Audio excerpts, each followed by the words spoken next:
इस वक्त इमरान खान जमानत मंजूरी के बाद यहां से रवाना हो रहे हैं। ये तारीखी मनाजर इस वक्त आप देख रहे हैं।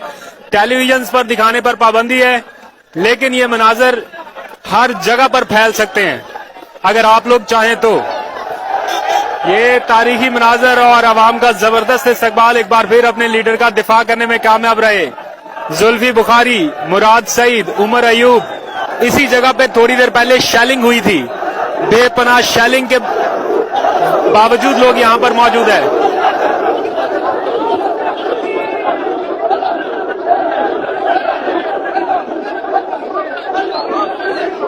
ये नारेबाजी,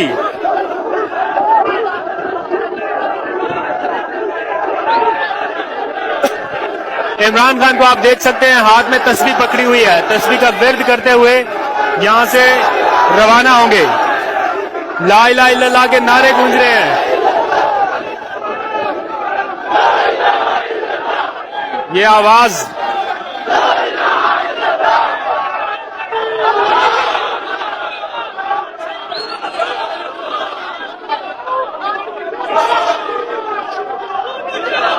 ये ताहद्दे निगाह आवाम का समंदर इस वक्त आप देख सकते हैं।